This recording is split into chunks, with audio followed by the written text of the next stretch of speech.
For those arriving a bit late, my name is Michael Rowland. I'm a Vice President of the Melbourne Press Club, and it's my pleasure to invite all of you to this very important forum that'll help decide who becomes the next Lord Mayor of Melbourne. A very important job for Australia's most livable city, not that we're biased down here in Melbourne, of course. I will introduce our candidates shortly, but I do want to briefly acknowledge our sponsors who make each and every Melbourne Press Club event possible, starting with our principal sponsor, Virgin Australia, and our premium sponsors, RACV, represented here by Scott McLeod, Crown Resorts, Monash University, and Minter Ellison.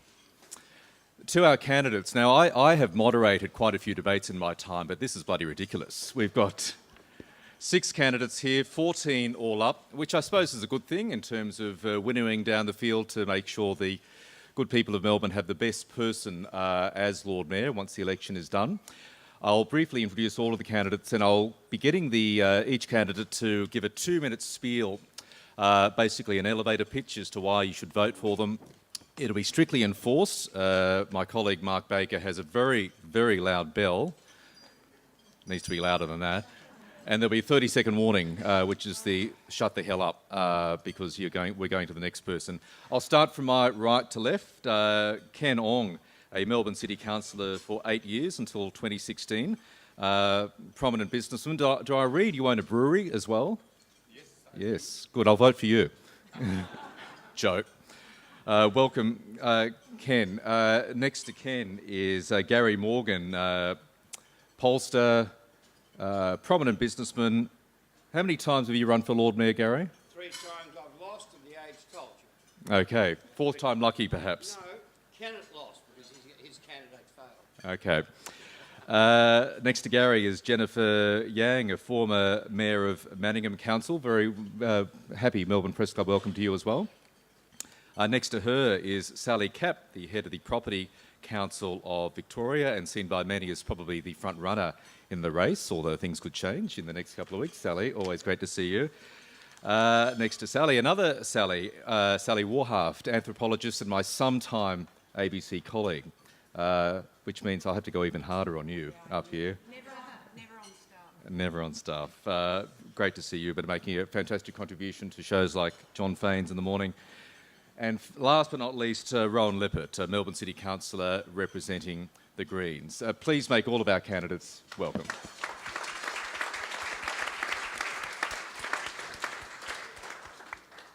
Okay, here we go. Starting with you, Ken.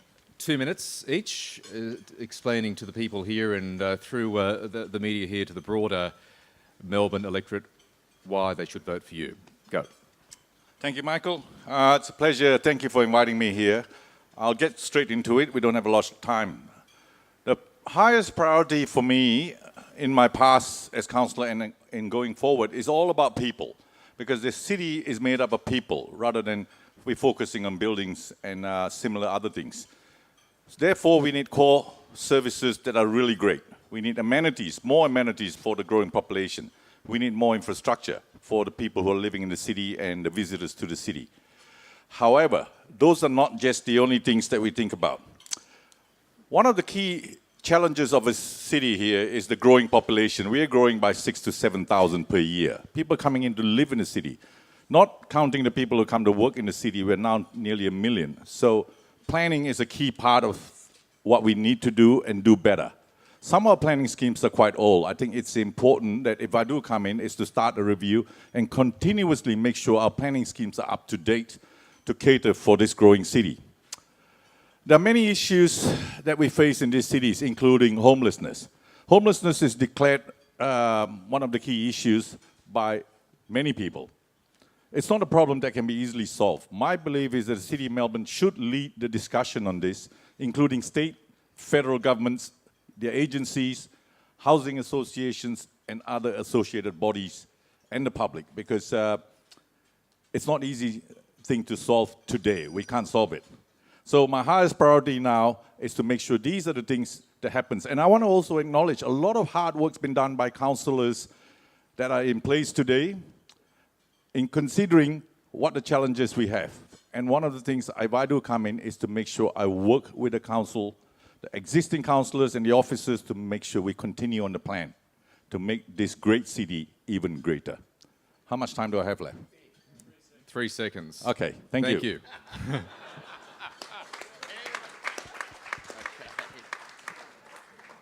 And before we go to Gary, I also like to acknowledge, I think we've got a large slab of the Melbourne City Council here present, so you could probably have a meeting on the back of this lunch.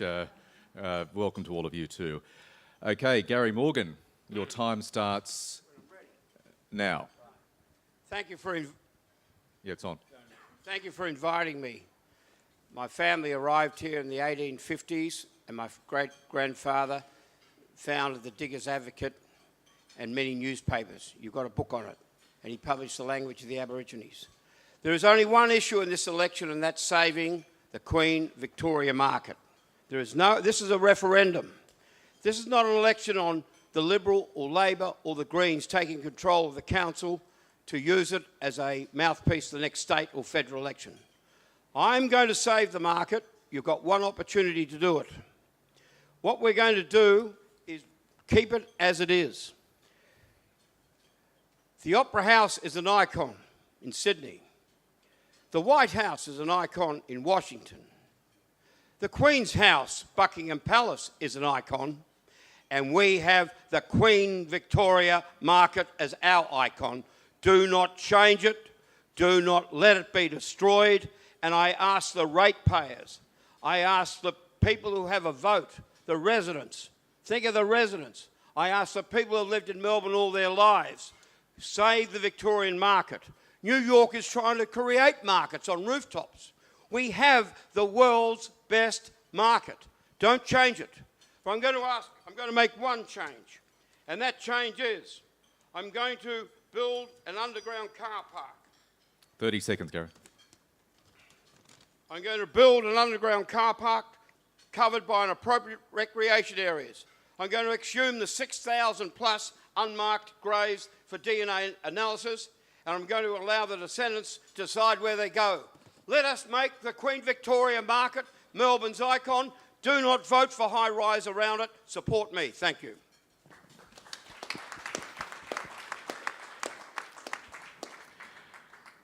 Talking about a hard act to follow. Over to you, Jennifer Yang. Thank you. I would like to start by thanking the Melbourne Press Club for hosting today's debate and acknowledge the traditional owner of the land on which we are meeting. I'm running for Lord Mayor because local residents and small business has been ignored for too long. It's time to be heard. I'm a small business woman, a working mom, and was mayor for Manningham twice. At that time, I represent the interests of over 100,000 residents and managed a $1 million budget. I believe I have the skills, energy, and experience to get our city back on track. I want to nurture our city's diversity, equality, and prosperity. As a Lord Mayor, I will freeze council rate until 2020 and immediately start an expenditure review. I will cut red tape for retailers and restaurants by abolishing unnecessary council licenses. I will build Father Bob's refuge for women and their children to get those rough sleepers off the street and into safety. Most importantly, fix the toxic culture at Town Hall. To achieve this, and in addition to banning councillors from drinking during working hours, I'm pleased today to announce major steps to return equality and safety back to the city of Melbourne. This includes a review of Town Hall culture, strengthening sexual harassment and anti-discrimination policies, video recording of council proceedings to stop men behaving badly, 50-50 target for council committees and boards, measures to achieve gender equality, Jennifer, got to wrap such up. as blind recruitment. So these measures and my ability to Okay. hit the ground running, Jennifer? our city will be a much better place for everyone in Melbourne. Thank you. Excellent. Thank you very much. And we'll certainly be exploring some of those issues, obviously relating pretty heavily to the circumstances leading up to this by-election as the forum goes on. Sally Capp, over to you. Thank you. The City of Melbourne is the engine of the Victorian economy, powering our prosperity and our growth. More than a quarter of the wealth generated in our state is produced here in the 36 square kilometre municipal boundaries. The Lord Mayor of Melbourne plays an important role in pushing our state forward, not least of which is wisely managing a budget of $500 million. It's a serious job. It's a role that I think I am best and most capably placed to fill. I am a Melbourne girl. I've lived, worked, studied and played here throughout my life. But beyond who I am, it's what I've achieved to date that has brought me to this point. Previous roles such as CEO of Committee for Melbourne and Victorian Agent General in London have prepared me well for the role I am seeking in leading this wonderful city. In addition to being an economic powerhouse, Melbourne is a caring community. We saw that in the aftermath of the Bourke Street tragedy in the way that we united to support each other. If I'm elected Lord Mayor, I will build on these two pillars of prosperity and community. And I will deliver initiatives such as better care for our homeless, a more accessible public transport system, and the announcement today of more green spaces in our city. Melburnians have the smarts and the passion to decide who they want as Lord Mayor. I am about people and purpose, not politics. I don't have the might of a political party behind me. What I do have is runs on the board and support from a broad cross-section of Melburnians. I'm seeking the support of the voters to bring in the new leadership that Melbourne deserves. Thank you.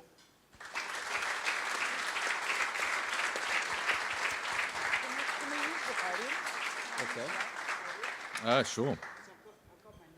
Sally Warharp. You're stealing my microphone. I'm going to borrow it just because I've got my notes. Melbourne has changed immensely in the last 30 years, but the position of Lord Mayor has not. It's been filled by a succession of men of similar backgrounds, reflecting similar interests in environments of considerable prestige, but of limited or no accountability. Politics has become the preserve of particular kinds of people backed by powerful institutions and political parties. I'm not an insider. I've never been a member of a political party associated with a trade union or a developers lobby group. I've never been even on the staff of the national broadcaster. I'm a freelancer, a sole trader, a true independent. And as an anthropologist, broadcaster, editor, writer, mother of 3-year-old twins and a sports fan, my life has been concerned with what makes communities strong, with how people can live together, work together and prosper. The proposed development of the Queen Victoria Market is the great symbol of Town Hall losing touch with its civic duty.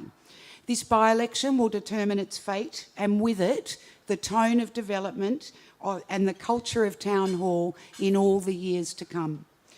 We're failing our civic mission if we think spending $250 million destroying the character of the Queen Vic Market with the Doyle-era development proposal is a good idea. We're failing our civic mission if the people essential to our city working cannot afford to live in it. We're failing in our civic mission if we continue to privilege development at any cost over the needs of residents and small business. We're failing in our civic mission if we end up with an Apple store in Federation Square. Melbourne is not a mine to be torn up and sold for short-term profit. It is a beautiful city, warm and inviting. We need a change of culture and a rebalance at Town Hall, and I can bring that change. Thank you.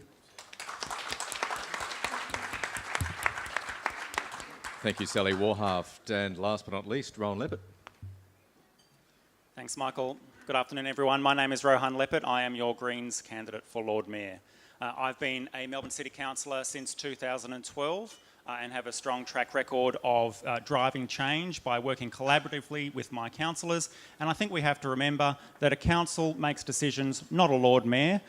Politics is about getting 6 numbers, or even better, a consensus of councillors along with you. And you need to bear that in mind throughout the rest of the debate today, because the more outlandish the claim, the more outside the jurisdiction of council a promise might be, the less likely it is to get through council. This is a very unique circumstance that we are facing here. A by-election where the voters are potentially bringing an outsider into the council, or and creating a mandate to change the council plan. Well, you can only do that if you can bring people along with you and build that trust.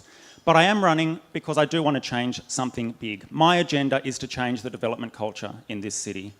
For too long, our development rules have been governed by short-term developer profit trumping other considerations. We need to put the focus back onto the long-term value, long-term sustainability, long-term livability, and long-term good design. That is what's going to keep Melbourne livable in future generations, in 30 years' time.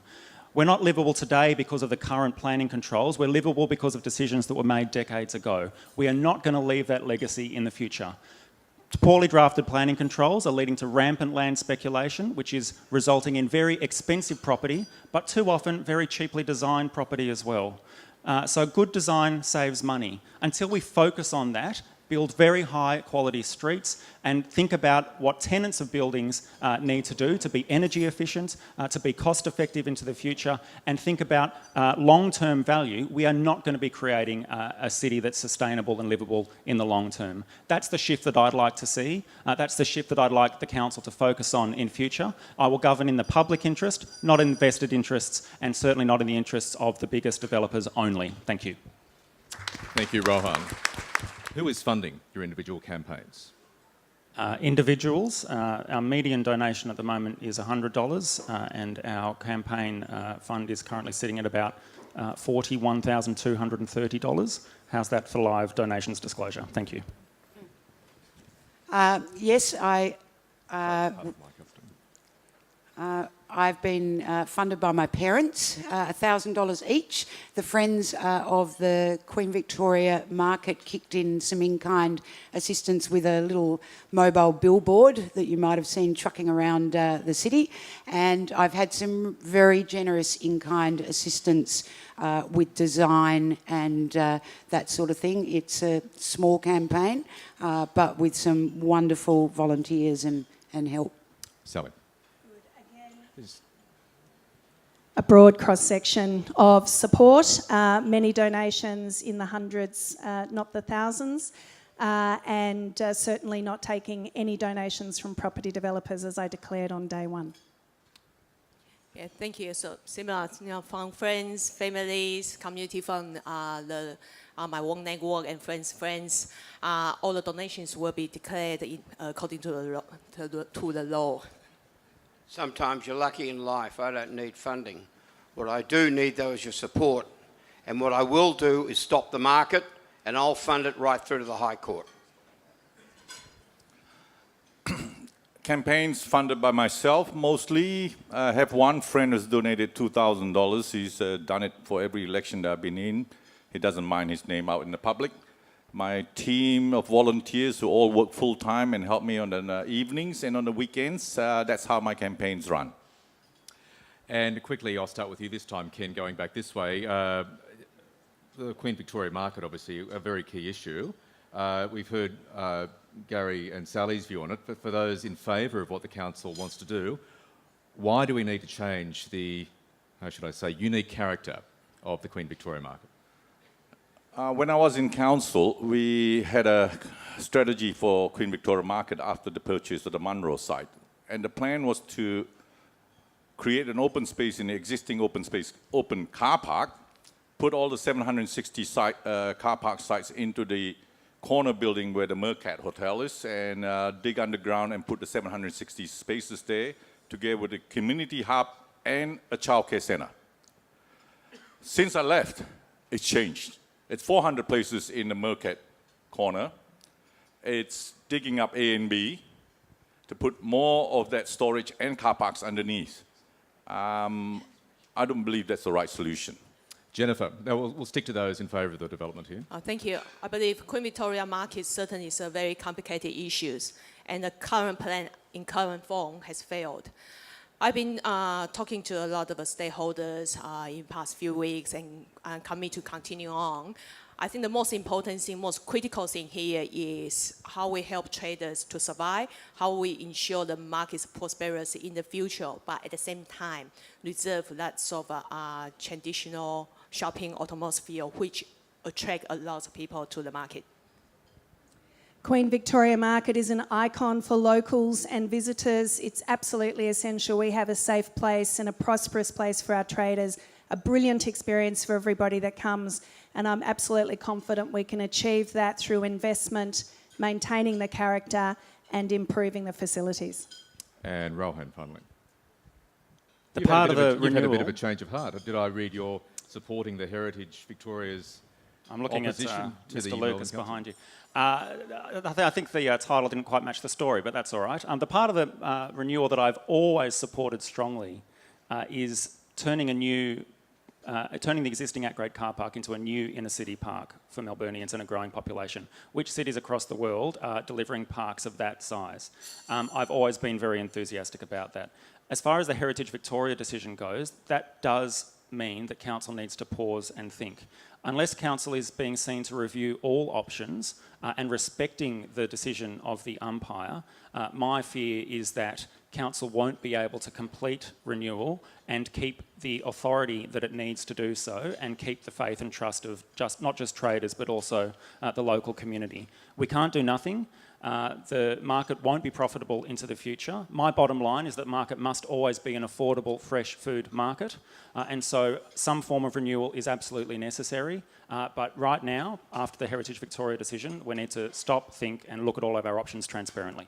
Okay, I'll throw the questions out to the floor now, starting with any working journalists here initially. Mr. Manakausis, starting with you. And please say your name and affiliation as well. John Masanauskas, Herald Sun. This can be a yes or no answer. Would you take any overseas ratepayer-funded trips during your tenure? That's everybody, so starting with you, Ken. If it's absolutely necessary for the benefit of the city, yes. Otherwise, no. Just pass the microphone over. Have I taken?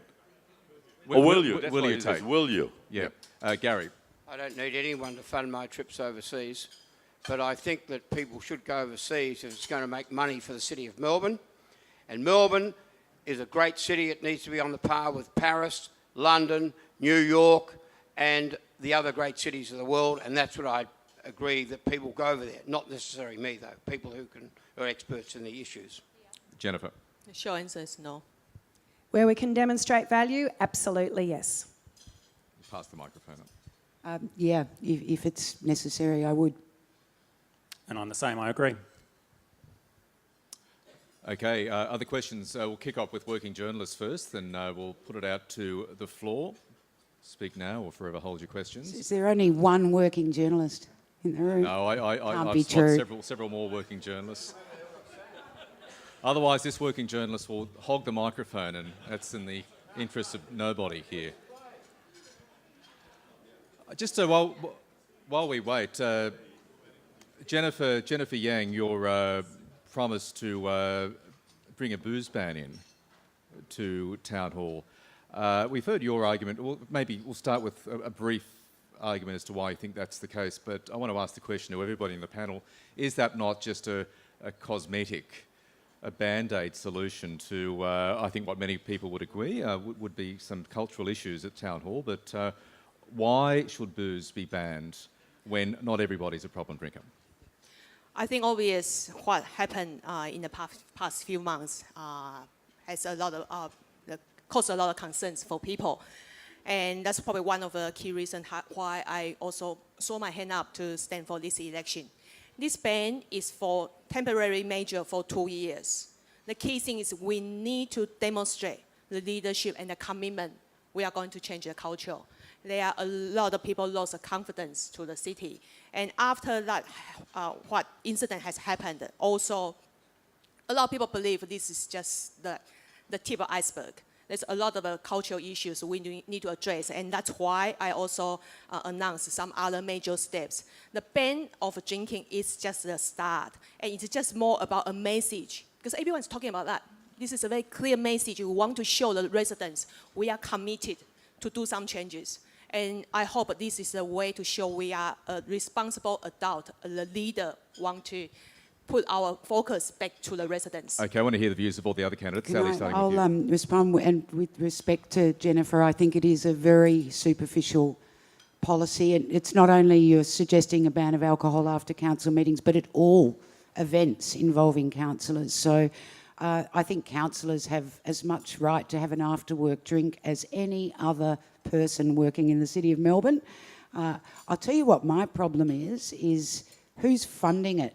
There's a tab, and there absolutely shouldn't be. So if councillors want to have a drink after work, they should be paying for it themselves like every other worker in the city. The quality of the wine will go downhill dramatically. My policy. I think in my announcements make very clear as a ban for council during working hours. Of course, I think everyone have a right to enjoy, but the council should drink at their own cost, at their own money. Okay, Rohan. I think it's a very interesting strategy to say that the toxic culture issues that have been discussed was just the tip of the iceberg, and that actually there's a massive issue underlying that. Where's the proof of that? I need an example of that, thank you. Telling a new group of councillors that a new Lord Mayor is going to direct their personal behaviour is an instant recipe for being completely ineffective. So it's an interesting strategy. It's not the strategy that I would endorse. I think that where we need to go is to make sure that we are upholding community standards. For my part, as one of many councillors who have all agreed unanimously with these courses of action, we are reviewing all of our policies. We have taken a strong leadership position on reforming not just the Local Government Act, but our own code of conduct to make sure that all sexual harassment is properly defined. Everyone has a very clear path to take if there's an issue there, and all of our subsidiary policies as well, such as alcohol, are being reviewed, and of course we should stick to the outcomes of that. Sally Cap. Well, working is for working. I absolutely agree with that. The Town Hall is the most incredible place in terms of how busy it is in participating and supporting major causes, entertaining dignitaries, working with community groups. There are lots of times when celebrations are absolutely appropriate, and these things are very much about leadership and balance, and I'm sure that we can achieve that going forward. Ken, yes, then Gary. In my 8 years in council and working with many different councillors, some who are still there and others who have left, I would say it is unfair to say there's a toxic drinking culture in the council. If one or two in the group behaves badly, and the rest of the councillors, as we are adults, we are responsible adults on our own behavior. But I can say on one occasion I did mention, and I was told, Ken, are you my mother? So I've decided it's not my position to tell other people how to behave, whether they drink enough, too much, or just what is appropriate. But I think in the role of councillors in many public roles that some of the others have said, responsible drinking is appropriate. Banning is the first step in banning everything else. And I don't think that's the path we want to go. Who accused you of being their mum? There's only one person who can say that to me. I don't think anything should be banned. I think everyone knows the difference between right and wrong. I've given numerous papers on it. I suggest you read them. What I will do is not touch alcohol in the town hall. If I'm Lord Mayor, I'll copy what Bob Hawke did. He's a good Prime Minister when he's off the booze. I remember him at the Botanical Hotel, out of control. A lot of you do too. And Can I that's just wrap up exactly with you, right. I Jennifer? hope all the more people will follow that suit. I mean, a lot of comments I feel are bothering is very clearly there's an issue there, and that's exactly why we have this by-election. There's a very clear why we have this by-election. I feel people actually ignoring what what has been happened, and no one really look forward into how we address that seriously. Okay, we'll and just that's why and the people can have their say on that. Over to you. That should be on. Yep, it's on. Clay Lucas from The Age. A question for Rohan and a question for Sally. Sally Cap, I'm sorry. Rohan, we've been talking about toxic culture here. If you're elected Lord Mayor, how are you going to stop a really toxic culture developing between you and the state government, because they are going to hate having a Green Lord Mayor? And how are we going to not have 2 years of wasted time, pointless debates between the Green at Town Hall and whoever the next Premier is? Sally Cap, I've asked candidates for declarations of donations. I've heard back from everyone, but I believe your campaign. Forgive me if you have answered, but I don't think I've heard from you. Can you please tell us, to the nearest 100,000, how much money you anticipate spending on this campaign? Rohan first. My question was a little bit more complicated, but let me give it a go. There's a provision at the beginning of the City of Melbourne Act which allows for the Lord Mayor and the Premier of the state to meet regularly to coordinate strategies of both the City of Melbourne and the state government and share ideas. That's never been acted on or enabled. It's a provision of the Act that, if it were to be acted upon, would, I think, work quite well. It's a shame that it hasn't been acted on since the Act was introduced in 2001. I would seek to set up that formal mode of engagement with the state government. Beyond that, though, the City of Melbourne is a very different beast to the state and federal parliaments. And of course, you're aware of the status of the Greens in the state and federal parliaments. They're not in government and they're not the formal opposition. The City of Melbourne, the state government, simply has to get on. If I'm elected Lord Mayor in May, I will make it very, very clear publicly that it is my primary goal to deliver good governance for the City of Melbourne and outcomes for the city. That means that I will only be critical where I've made it very clear that I have been critical in accordance with the policies that I've announced in this election campaign. But my goal will always be to collaborate. By the same token, the state government can't ignore the City of Melbourne either. It's very different to negotiating within Parliament. State government and council has to be partners, and I fully understand that. Clay, thank you for your question, which I think you've asked me a number of times in a number of forums, so it's lovely to hear from you again. Excuse me for a moment. What's important is that when we started this campaign, one of the big decisions for my husband and I and our family was that we wanted to make sure that if we entered this campaign that we could run it in the most professional and credible way that we could, and that's why we've been so appreciative of accepting donations from lots of different people. And what that's meant is that every donation we receive, we're making that work as hard as possible as we can to make sure that our substance-based campaign is getting the reach that it possibly can. In response to your query, we are feverishly working to pull that information together. But one of the things that really strikes me, just to put something back to you for a moment, because it's not something that you've raised in any of these forums, is that for those candidates that have political parties behind them, there is a lot in the political structure and campaign funding that is covered by those political parties, and they're never actually introduced into your question about total funding. And I think if you're going to take a balanced approach, that's something that you might consider going forward. Thank you. And for those who didn't hear, yes, we want to hear can you disclose the amount you've raised so far? So the amount that we've calculated so far is about $96,032. One thing I have learnt on this campaign is that when I think that I've got some confidence about what might raise money or what donations might come in, I've actually been wrong. So I'm not going to speculate on that. Thanks, Clay. Working journalists? Yes. Briefly, Michael, it's been suggested just then that I'm the only political party member with a political party behind me on this campaign. It's just been suggested that there's a whole lot of support that I'm probably receiving that's not being disclosed. That's not the case. Every single donation that's being received is coming from individuals. That is going back to pay some staff directly. Any in-kind donations will be reported, but in terms of in-kind donations, staffing, materials, any other support from the party, it's negligible and below the threshold. It's all from individual donations. Yes, my name's Shane Scanlon. I'm the owner and proprietor of CBD News, Docklands News and South Bank Local News. My question is for candidates generally. Last Tuesday evening, the state government pulled the rug on Charles Skerry QC's investigation of sexual harassment or assault allegations against the Lord Mayor at his time at Melbourne Health. We're currently in a situation where the City of Melbourne's investigation is awaiting the Lord Mayor's response.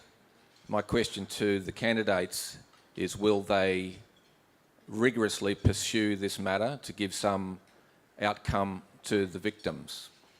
Starting with you. Oh, yes, Sally, got the microphone, then we'll go around the grounds. I'd really happy to go first on this one. It was a very strange thing. The report that was handed to the government from Melbourne Health on Friday was only slipped out sort of with the trash, I suspect, on Tuesday late afternoon before the Anzac Day holiday. And of course, there's been no finding because Robert Doyle refused to show up. I think this is a terrible, terrible precedent. You make an allegation against somebody as powerful as a Lord Mayor, with the institution behind him, and all you have to do is not turn up, and there's an open finding. I think that the victim has been terribly let down on this. So I would say a couple of things. If we could just keep the answer. First of all, the report by the City of Melbourne must be released.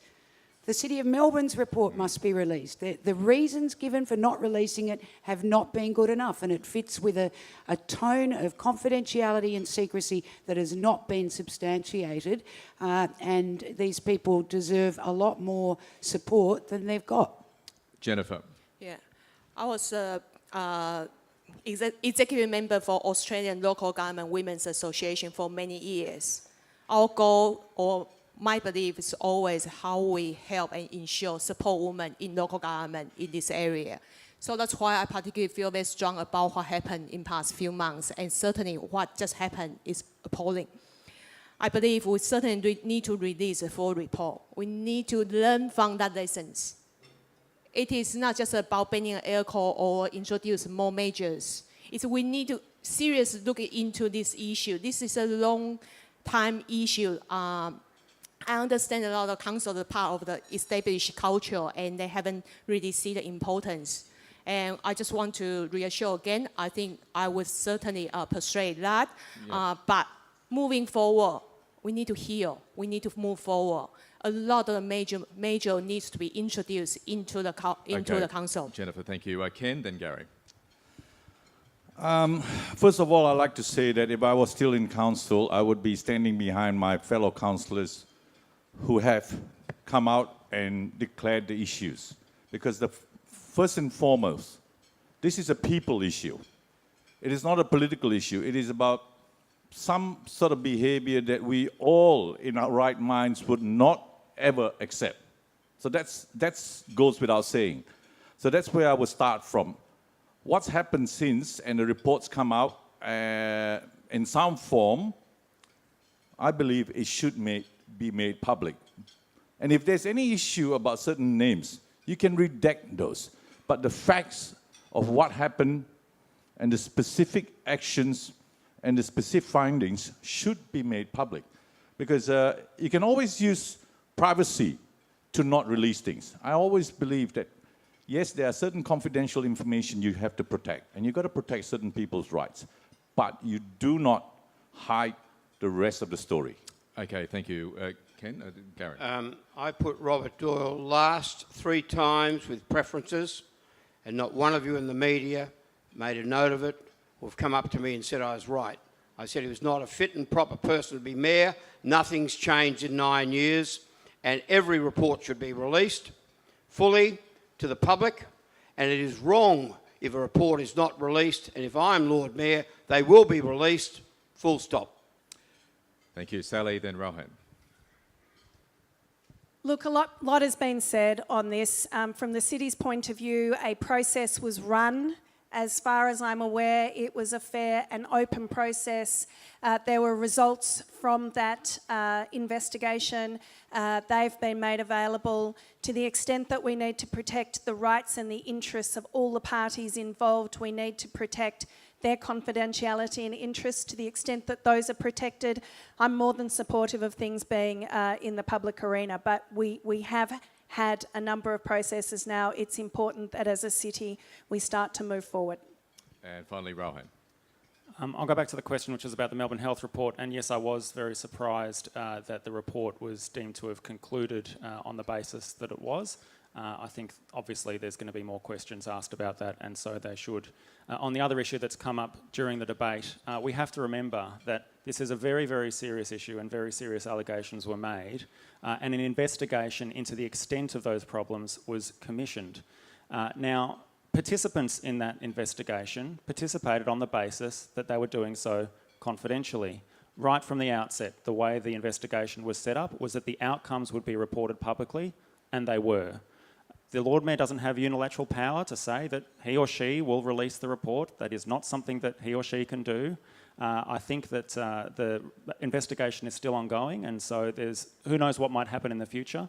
But we need to remember that the interests of the people participating in that investigation are very, very important, and grandstanding from this stage saying release the whole thing without any consideration of those rights and interests is not appropriate. Okay, thank you. We've got a question out the back here. Hi, Bev Friend. I'm President of Melbourne Business Network, a small not-for-profit network that we help connect small businesses with the big end of town, partially funded by Melbourne City Council. Thank you. I didn't hear a lot about small business, and small business actually represents around, I haven't got the latest figures, but it's around 83% of the revenue for the City of Melbourne. And I'd really like to know how we can better work together to in fact connect people, make small business thrive in the City of Melbourne. And I'm not just talking about the retail side, but those other small businesses that are being cultivated and growing. How can we grow this together? So I'd like to hear that. Excellent. All buy in, but please keep your answers short. Sally, we'll start with you this time. Sally Camp. Bev, thanks for that question. It's a great question. I understand there are about 38,000 small businesses in the municipality of the City of Melbourne, and they're absolutely key to the thriving ecosystem that you've just described.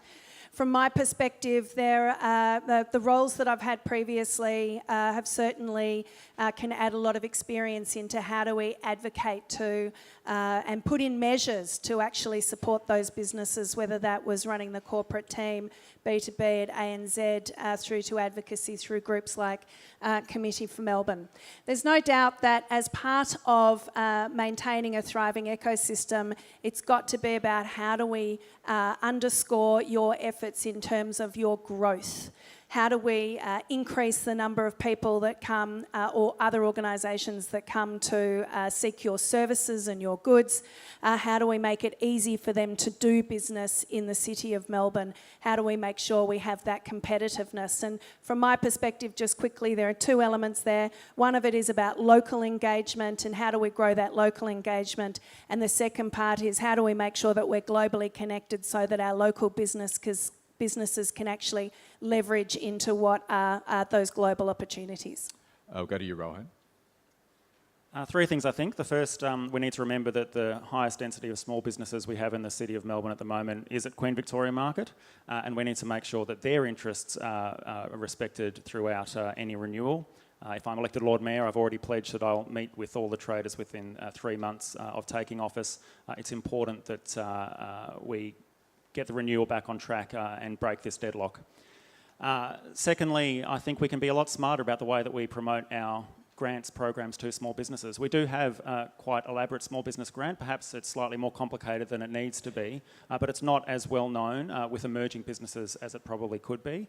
We can target it better into certain sectors as well, and I think that there is room to expand it if the demand is there for it. At the moment, it's not quite there, but I think we can do a lot more.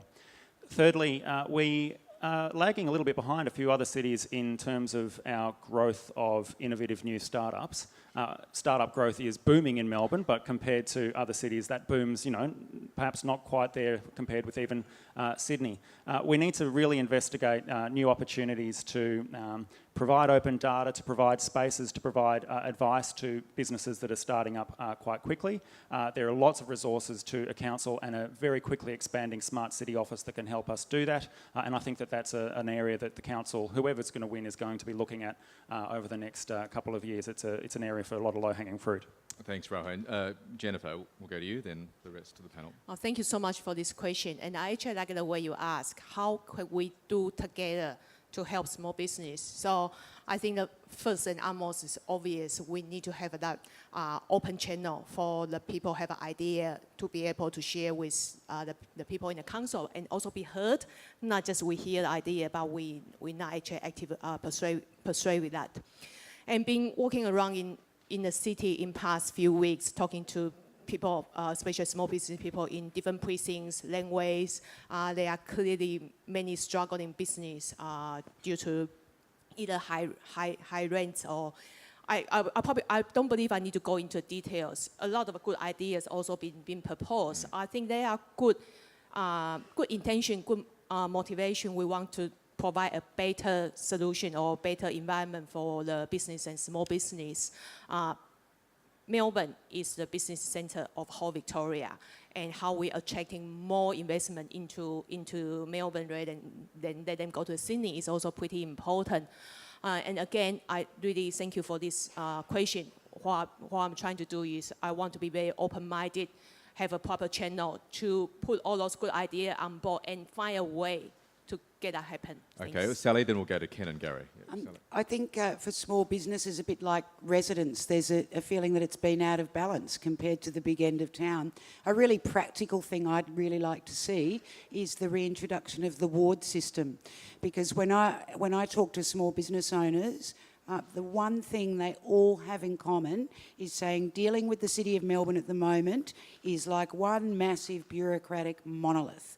And the needs of small businesses in, say, Chinatown are really different to the needs of small businesses in Carlton or West Melbourne. So I would bring back the ward system with a designated councillor attached to each ward as a way of starting to understand, first of all, the more localised needs and cutting through that red tape.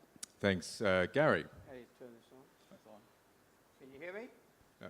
Maybe you don't need it. Okay. Yes. Roy Morgan and Gary Morgan are the friends of small business. My great-grandfather published the Collingwood and Richmond Observer in 1857 for small business. This town hall has forgotten small business. They are political. They want to run the Lord Mayor's job, helping the political campaign of the state election. Vote for me and I'll guarantee you small business will thrive more. My family's involved in small business. Roy Morgan Research is the biggest supplier of information for small business. We have masses of data on small business. Let's make Melbourne great again. It's simple. It's the people of Melbourne, it's the ratepayers, and it's the people who are going to vote at this election. Look after our own destiny, not let big business run us. What are we learning at the moment from the inquiries is big business can't be trusted. Small business can. Thank you. Donald Trump will be angry you stole his slogan, Gary. Ken. Thank you. I thought I'd stand up here because this screen has been blocking me from that side of the room. I'll try to answer the question directly, but first I'll say my background, while the media has been labeling me the millionaire candidate, I just want to say this. It took almost 30 years of hard work building up one childcare in one small corner of Rowville back in 1994 to where I am today. Over the years, I've learned a small business is you're working in your business. Well, you got to think about working on the business as well. And that's where City of Melbourne, in its role, can help them. It's got programs, it's got grants, it's got the small business mentor. But I think we can do more in that sense, because I learned from my years in the early days is, what am I doing in small business? I'm running out of cash. I'm working 7 days a week. But over time, we learn. We learn to improve our product and services. We learn to market it. We learn to work the networks and improve that. And I think that's what a lot of small business needs the help from the City of Melbourne. Because we have such abilities.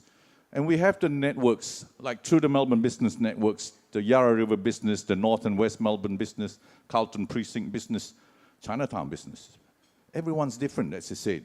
But every small business is so busy working in their business, they sometimes forget to look at their business. And I think that's what, if I do come in, I want to be able to get the experiences from out there and, let's say, get a group of people who specifically knows and have worked through small businesses or who have retired from small business. Give us the ideas. That's how we can make it better. I don't have all the ideas, but I have the experience. Thank you. Thank you, Ken. We've got time perhaps for one more question before we have maybe squeeze two in. The lady down there, then we'll finish with you, Clay, then final statements. Hi, my name's Meryn Pratt and I work for C2. C2 is an international conference that Melbourne won the right to host, so very excited about that. As we know, conference delegates spent 6 times more than a leisure tourist. Do any of you have ideas about how to make sure we maintain our strength of being a conference destination? Free for all. And just keep them fairly tight as well, please. This is a major industry that we need to support, Meryn, so great question. We know that to bring those business visitors to Melbourne, we need to bid for conferences years and years in advance, and the role that the City of Melbourne plays in supporting those bids and providing that leadership is absolutely crucial, and I would be a big supporter of that continuing engagement. 2 things to think about that we've announced. One is free tram travel right out to the boundaries of the municipality. Why is our convention centre just outside of free tram zone, which is actually a barrier to those business visitors coming into our city and engaging more around our entire city, whether that's Errol Street and Lygon Street, as well as the NGV, which of course is also currently outside the free tram zone. And the other element is about becoming a smart city, a 5G city. Those business visitors come here because of the expertise and the depth of that expertise in our economy, and to continue showcasing that and facilitate business, those big ideas, the sharing of knowledge, putting in place initiatives such as 5G is absolutely crucial. Anybody else want to buy in on this one before we go to the last question? Gary. I think it was on. I actually brought out a policy on a free tram zone, and Sally copied it, thank goodness, because now the people of East Melbourne will definitely get a free tram zone. The most important thing about a convention centre is there has to be profit for both parties. We have to tell the people in the convention centre who come here how they can gain from coming to Melbourne. People don't go to conventions just to get drunk. People don't go to conventions to just have a good time. They go there to learn things, to make things happen. We, Roy Morgan, make things happen in convention centres all over the world. I've been all over the world giving papers at convention centres, and I've given plenty of papers here. We in Melbourne, the town hall has to work with the best people in Melbourne to make sure when people come here, they get value for money. It is value for dollars that we're going to look at. Nothing is free in this world. Get real. Any other contributions before we go to the last Rohan? And then Ken. Yep. I'm going to be a bit cheeky. Look, I do agree with Sally Capp. The City of Melbourne plays a very important role in attracting conferences well in advance, and that must continue. And also there's obviously a lot of amenity improvements, particularly towards the western end of the CBD, that would improve the visitor experience for those who do go through that centre. Of course, visitors come to other parts of the city, but that part of the city does need a lot of love. But my question to Gary and others is, how much are the ratepayers of Melbourne meant to be paying for expanding the free tram zones to the edges of the municipality when it's a state government issue? It is a state government issue, and I can't wait to be the #1 advocate for the City of Melbourne to make things like that happen. Gary, do you want to quickly respond before? My answer is quite simple. I live in East Melbourne. Thursday, Friday, Saturday, Sunday, everyone goes to the district free.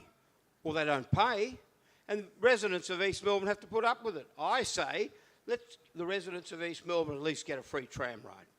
Most of them walk, by the way. It's fairly close. Ken. Okay. I'll come back to the question. Yes, Rohan is right in that City of Melbourne plays a big role in trying to get the big events here. We don't get involved in everything. The MCEC comes and approach council once in a while for support. But what's important to ensure that conferences come to Melbourne is not just the conference centre. It also is the infrastructure of all the hotels and accommodation and the partners around the city, because it is also a tourism thing. And it's always great when we have big events, international conference, the AIDS conference here. It's the people getting around the city, because it actually adds to the city's economy. So it is in the interest of the City of Melbourne to ensure that those big conferences do come here. But that doesn't mean we ignore the small ones, because a lot of the conferences are national, if not international. So we need the rest of industries, the hospitality, the hotels and others to ensure it's a package. Okay, Sally, then Jennifer. Or maybe I just go Yeah, first. I'll yeah. be very, very short. I think everyone's already talked about the benefits and what we're going to do and infrastructure. I think most critical here is the Lord Mayor, the city of Melbourne need to have a vision and really champion and to attract more the exhibition into Melbourne, whether it's a national one or international one. Once we have that commitment, a lot of the infrastructure, a lot of other relevant stuff, we will be able to look into that. And Sally. I was going to mention infrastructure as well, to be able to draw the ability to host conferences, big or small, in other areas. If we start thinking about a place like Fisherman's Bend, the infrastructure has to be there before the building starts, so that things like big events and conferences can be held there with a great feeling. Final question to Clay Lucas. It's on. It's a perennial question, but I'd be interested to hear, given the growth of residents in the CBD, would any among you support changing the situation where businesses get 2 votes to residents 1? Yes. Yes. Yes. Yes, 100%. Yes. Yes. A unity ticket at last. Good. Now, One man, one vote. One man, One one. lady, one woman. Lady, one man. Now, before we get to closing statements, 1 minute each, a couple of things I was disappointed about. One, that Sam Newman isn't running, just for the pure entertainment value. Sam Newman's not running. The other thing is that John Elliott, your erstwhile running mate, Gary, is John not here. Elliott hasn't been well. I hope he'll be at the market with me on Sunday. He said he'll be there. It's 140 years, Victoria Market. John Elliott's going to be campaigning with me on Sunday, 11 o'clock. Come along. There you go. Final statement. So again, rigidly enforce the one minute rule here. The first thing you do once you walk in the door, elected as Melbourne's Lord Mayor, we'll go from this side first. Rowan. Thanks, Michael. Today we've heard a lot of promises that actually can't be delivered by council or can't be delivered unilaterally by the Lord Mayor. This is actually a very important issue in this election campaign, and it needs to be considered carefully by the voters. So we've also not heard too much about how fast our city is growing, and I think that is the number one issue facing our city. With that in mind, the first thing I'll do on day one as Lord Mayor is make it very clear that I will not commute to the city with the mayoral car. The mayor's entitled to a car and a driver. I think the mayor should lead by example, and the mayor should commute on the train or take the bike like everyone else. That's what I'll do. Sally. When a council meets, as it did last Tuesday night, and deems that 5 out of the 8 items require confidential discussion, then the relevant bar is set too low. Every time a confidentiality order is issued, every time proceedings go in camera, every time a report is quashed, then democracy dies a little. It's only under the most extraordinary circumstances that a council should exclude the public. In the words of the American jurist William Douglas, sunlight is the best disinfectant. The provisions that permit this require the most urgent attention. It's clear too that the city was inadequately prepared to deal with the odious complaints against the former Lord Mayor, and that a properly constituted process should be a priority. It's not only inappropriate behaviour, though, that should be in our sights, but the abetting of it by looking the other way. Thank you. Thank you, Sally. Sally Capp. Thank you. This is a serious job, this role of Lord Mayor. It is about providing leadership and vision for a brighter future, which is why it's important to have big ideas, particularly as part of this campaign. But the ratepayers of Melbourne should expect the council and councillors to have a focus on getting the basics right. And that is why on day one, I will meet with the CEO and organise for there to be an immediate review of our waste collection system. This is an issue that has been raised initially by Jenny Eltham, who's the chair of EastEnders Residents Group here in Melbourne, something that I've since investigated, and the fact that we have 34 different contracting companies and new companies that could start at any day taking their trucks up and down our streets in an inefficient way to collect our waste is not acceptable. There are some great things we're doing around waste and innovation around compacting. We need to do more of it, but overall, number one is going to be about waste. Thank you, Sally Capp. Jennifer Yang. Thank you. What happened for the exact reason to have this by-election, I think it's really important. We should not ignore it. If elected, I want to learn from this lesson to move forward, to heal the city. We really need to look hard into the internal culture. Without bringing that trust and confidence back to the council, without fixing the internal culture, it's very hard to concentrating on the business, on our residents. So if we elected, apart from banning alcohol temporarily for 2 years to demonstrate that leadership, also very important, I want to review the internal council culture to strengthening the sexual harassment and anti-discrimination policies, and video recording council meetings and proceedings to ensure that everyone behave properly. And also 50-50 target for council boards and committees. Then and also introduce some measures for gender equality. Again, this is all about bringing the equality and safety back into the council. Thank you. Thank you, Jennifer Yang. Gary Morgan. Sally Woolhaft mentioned the issue democracy. The last time I spoke to the press club was in 1990. Now there's democracy in Russia. Australia must be next. I say, now there's democracy in Russia. Melbourne must be next. I'm here to bring in a democratic system into the town hall. This is a referendum on the market. There is no other issue more important than the culture of Melbourne, which is shown in the market. There's going to be no air conditioning in the market stalls.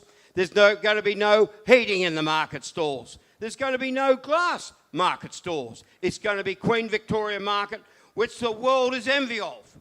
We own the greatest market in the world. Let's fix it. Let's make sure it's right. Let's make sure it's a better place, but we're not going to change it. Finally, I'd like to say one thing. Donald Trump doesn't have a monopoly on draining the swamp. Well, I'm going to drain the town hall swamp like Melbourne drained the Elizabeth Street swamp in the 1880s. Thank you. Thank you, Gary Morgan. Ken Ong.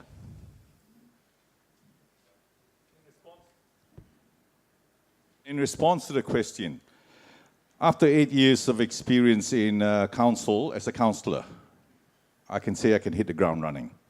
But what's important is the first thing that I have to do is to get together with all the councillors and then focus on the council plan that's already in place to ensure that ongoing services, the delivery of the plans is not curtailed.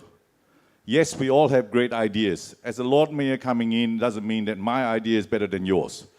I will bring one thing in, is to make sure that we do more for people who need our help. People with disabilities in this very congested city. Personally, as a chair of disability for many years, we haven't done enough. That's what I want to do. But the last thing that I want to say is, this role, coming into this role, we have to bring integrity. To me, this election, in the end, is a lot about integrity. And I hope my track record has shown that I have integrity in everything that I've done in the years in public life. Thank you. Thank you. Thank you all. All the candidates here have been very busy and will be even busier in the next couple of weeks leading up to Election Day. I think there's another forum tonight, for at least some of you. It won't be as good as this one, but good luck with it. But on behalf of the Melbourne Press Club, I'd like to extend a huge thanks to all of you for making time and making a very, at times, robust contribution to this debate. So please thank our Lord Mayoral candidates.